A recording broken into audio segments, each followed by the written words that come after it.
Hey, welcome back. My name is Jonathan Powell, and I'll be covering the second part of these lessons.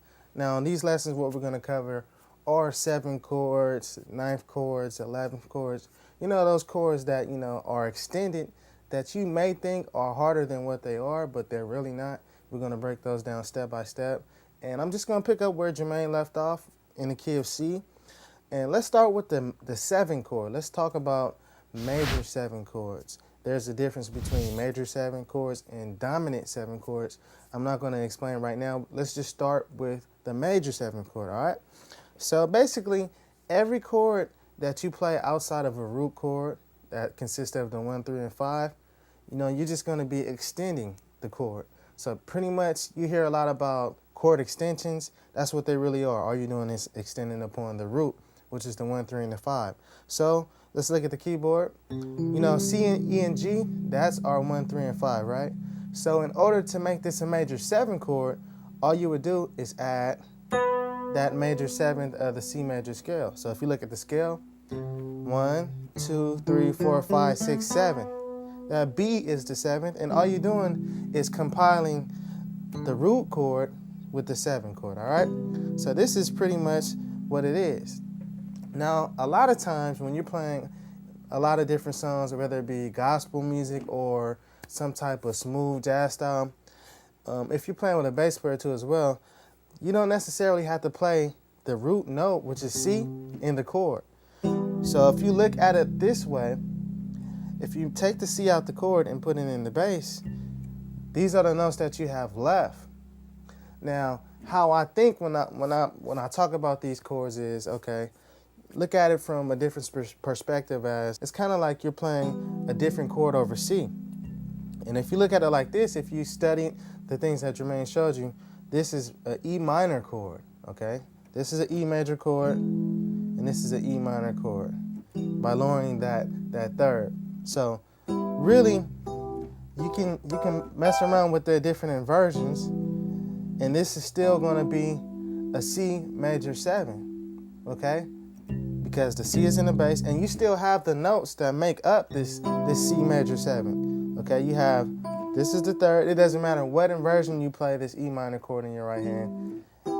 As long as you have the C in the bass, that gives you that C major 7, all right? So, in a nutshell, you can just practice these different inversions, or you can even practice it like this, which is not common, because once you start doing inversions with the C involved, you're going to get tension, and it's going to take away the prettiness of the chord. So just playing a chord with the C in the bass and this in your right is going to give you that sound you're looking for. So a lot of jazz musicians, that's what they do, all right? So this is a basic way to play this chord.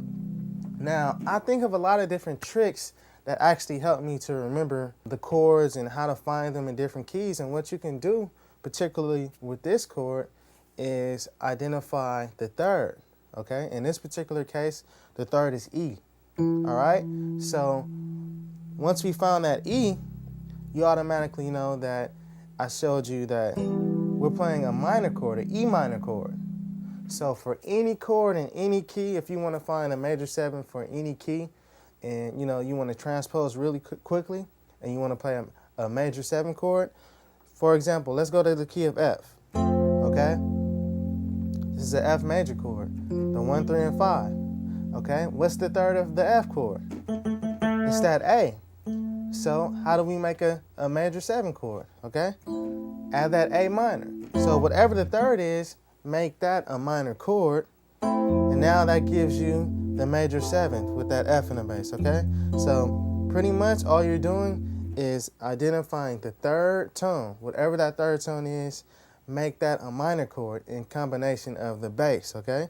Let's go to another key. Let's go to the key of B flat, all right? This is our B flat major chord, and do the same thing with this chord. If you want a major 7 chord, identify that 7th. Identify the third, and then what you do is make that third a minor chord, okay? So now you automatically have a B flat major 7. Just by using that technique. So there's a couple ways you can do it. You can either do it real technical by, counting, using the number system. saying, okay, 1, 2, 3, 4, 5, by first, having the 1, 3, 5 chord, which is the root chord, all right? And then continuing up the scale to the 7. So we got the 1, 3, 5, and then keep counting. 6, 7. It's the same exact technique, one's just a little faster than the other, all right? So that's how you find any major 7 chord. Remember that a lot of times you don't have to necessarily have the root note, and let's go back to C. You don't necessarily have to have the root note in the chord, which is C. All right, so that's the major 7 chord. It's very simple. The numbers are really important. That's why it's important to actually know the scale as numbers, because every chord from here on out is going to require you building upon the scale, and knowing the number system is really going to help you to be able to do that easily, and it's going to help you to transpose in all 12 keys. So that's the major 7 chord. Now let's talk about the dominant 7 chord. It's a little different. What makes the dominant 7 chord different is the fact that the 7th that I showed you, which was that B, okay, remember we talked about the C major chord and adding the 7th? The 7th is flatted, okay? And this gives you the C dominant 7 sound. So keep in mind, you don't always have to say dominant 7th. You might hear C 7th, and that's implying that it's dominant. So if you don't hear the major before the 7th, that means that it's a dominant chord. So what you do is flat that 7th. And another quick way to identify the 7th instantly without even having a count is just by knowing that no matter what key you're in, if you know that major scale, you don't even really have to know the major scale, to be honest with you. All you have to do is find the note that's a half step below the root. So let's look at C. A half step below C is B. That's your major 7th for C. Any other key.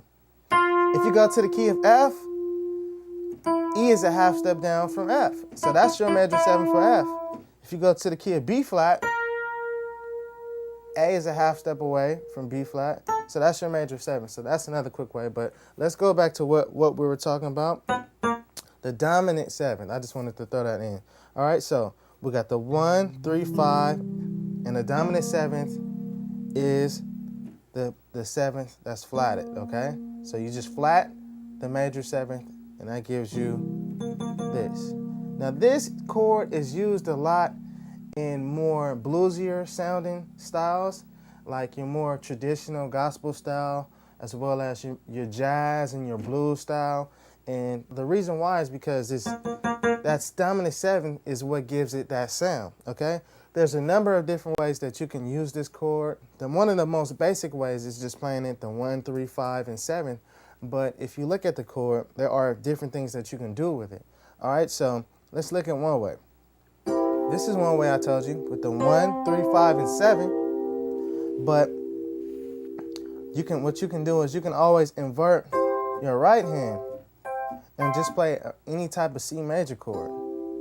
And the trick with this chord is that a lot of people do to make it sound a lot fuller is we use something called a tritone, which is the 3rd and flat 7, all right? This is getting a little bit more advanced, but I just want to explain this to you because it's really not that difficult while we're talking about that dominant 7th, all right? So what you can do is play the 3rd and flat 7th in your left hand and play the C major chord in your right, okay? As long as you have this dominant 7th in the chord, that's going to give you a C7 chord. No matter what, you can have 10 notes in it.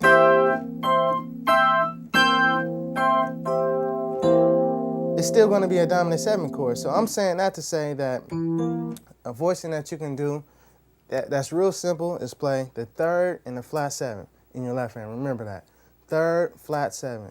3rd, flat 7. Remember that in your left hand. And then in your right hand, just play the major chord. So if you're trying to do a C7 chord, remembering that 7th is flatted, remember 3rd and flat 7th in your left hand, and just play the C major chord in your right. And that's going to instantly give you like a fatter sound, all right? So this is how it would sound in the regular voicing. this is how it sounds with the different voicing I just showed you. Okay? It gives you a fuller sound. So really, this dominant 7 chord can be used a number of different ways, and this is one of the ways. And what you can do, you can practice this chord in the different inversions too as well.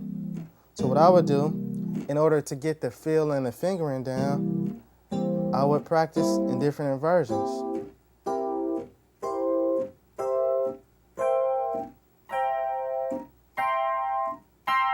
As well as what I just showed you with the other voicing that you can use. With the E and the B flat, which is the 3rd and flat 7, and then in your right hand, just practice the C major chord.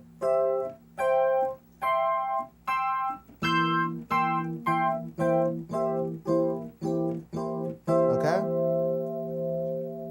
So we talked about major 7s, we talked about dominant 7s. Now let's talk about minor 7s, all right? Now, minor 7s go off the minor scale. So if we're talking about a C minor 7, we're going to apply the same exact concept that we did with the C major 7, except for it's going to be using the minor scale. So we had the 1, the 3, the 5, and then we added the 7th. All right? So what we're going to do, let's look at the C minor chord. This is our 1 for C minor, this is our 3rd for C minor, and this is our 5 for C minor. Now, all we do is extend it by adding the 7th, which is B flat. So this is basically our chord. Now, just like major 7s, when it comes to playing this particular chord, a lot of times you won't find the chord in the bass and then the chord at the same time, because the bass is covering it. So it kind of takes away from the quality of sound that you really want to get, depending on the type of style that you're playing. So most of the time you'll see the C not even in the right hand because it's in the bass. All right, so when you take that away, it kind of leaves you with an E flat major chord over the C. All right. Now, if you think about it, it's the exact same thing that we did with the major 7, except for it's the opposite. So remember when we were identifying how to find that right hand chord for the C major 7, and we said that identify the 3rd, which is E, and it's going to be a minor chord in your right hand. So it became an E minor. Now, it's the total opposite when you talk about finding the right hand chord for C minor, for the C minor 7. You're going to identify the 3rd, which is, a different note because you're using the C minor scale, but at the same time, instead of that being a minor chord, it's going to be major. So it's the same concept, but it's kind of flipped around. So you identify what the 3rd would be, and then it would be a major chord. So the 3rd is E flat, and then you'll play E flat major chord. And this still is a C minor 7. It's just a different way, a different approach of how to find it. So it doesn't matter what inversion you play it in, it's still a C minor 7 chord, all right? So let's look at it in F. Let's try to find it real quick, all right? The key of F. The first thing you do is identify what the 3rd would be of that F minor scale, all right? It's A flat. Play an A flat major chord. Bam, instantly you got the F minor 7 chord. So really this is a technique to find this chord fast. Like I said, when you play this particular chord, you won't find a lot of times that people will incorporate the root note. If you have an F minor 7 chord, you won't see that F in the chord really, because it will be in the bass. And it's really common that you won't see that. So I wanted to explain this to you so you'll be able to identify instantly.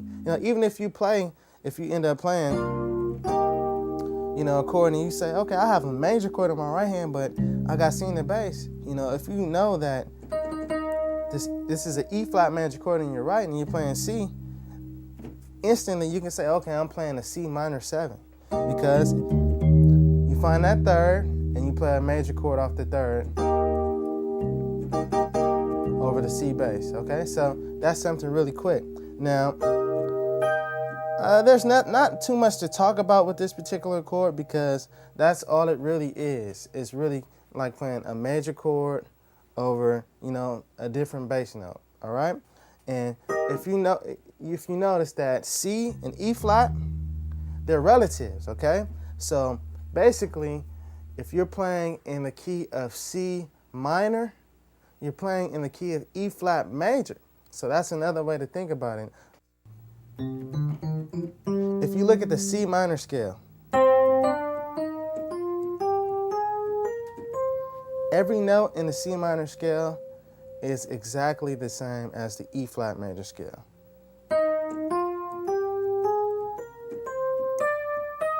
It's just starting from a different point. That's why this chord particularly works over the C bass as well as the E flat, okay? So this is an E flat major chord. If you play it over E flat, it's an E flat major chord. But if you play it over C, it's a C minor 7 chord, all right? And basically, if we move the C up here, you actually see the root as well as the 7.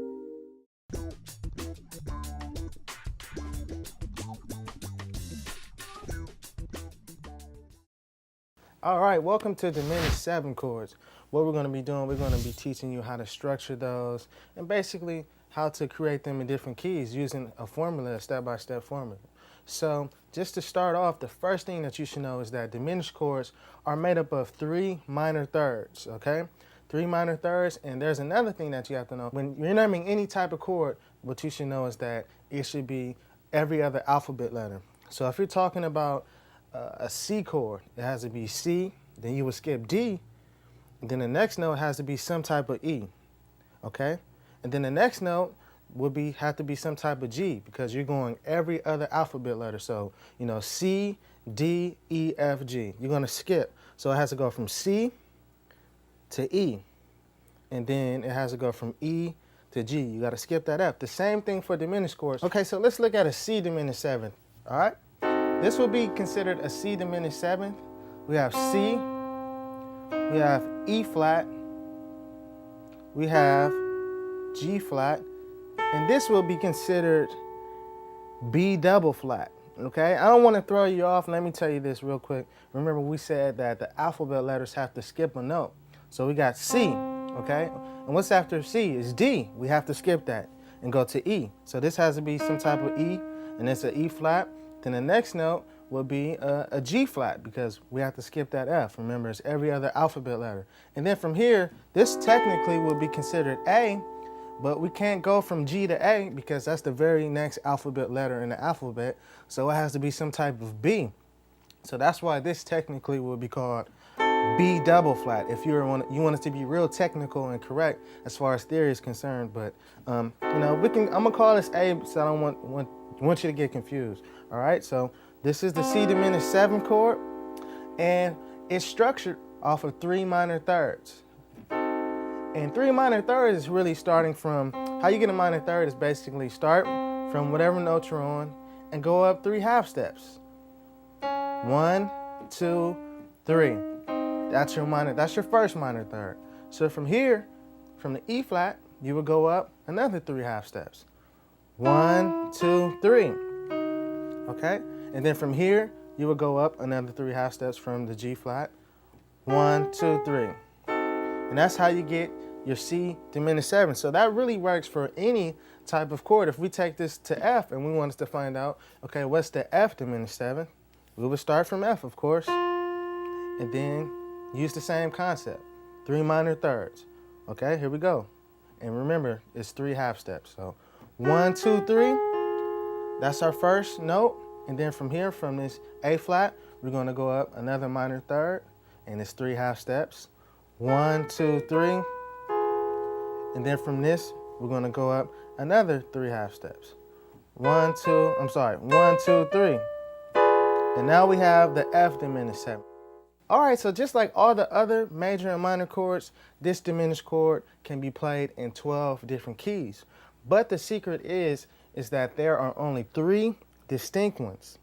Now, what I mean by that is that you can take this C diminished chord and every other note that's in this chord actually shares the same diminished chord. So basically, I can move the C up here, and now I have an E flat diminished 7.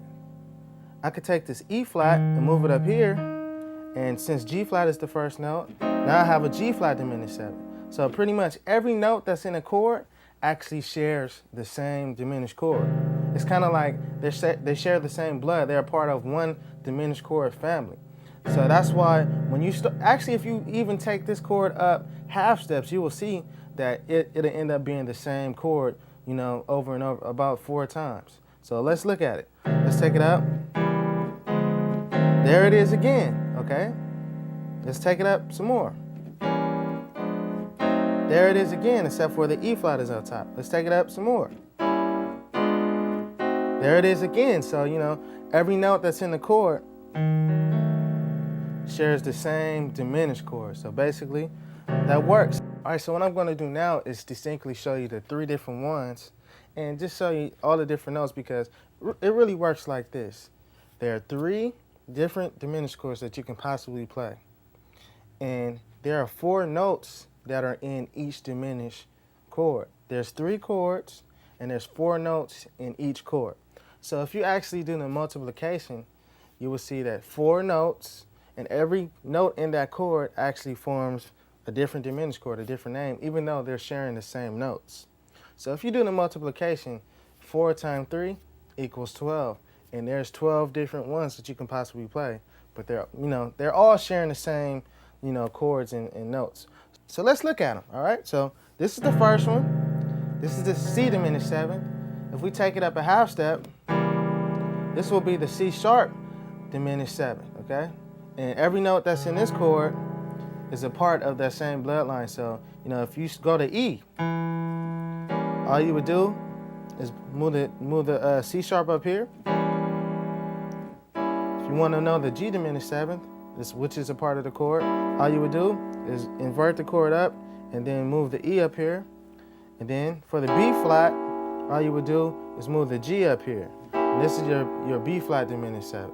All right, so same thing. And this is the very last diminished 7th. We have D, F, A flat.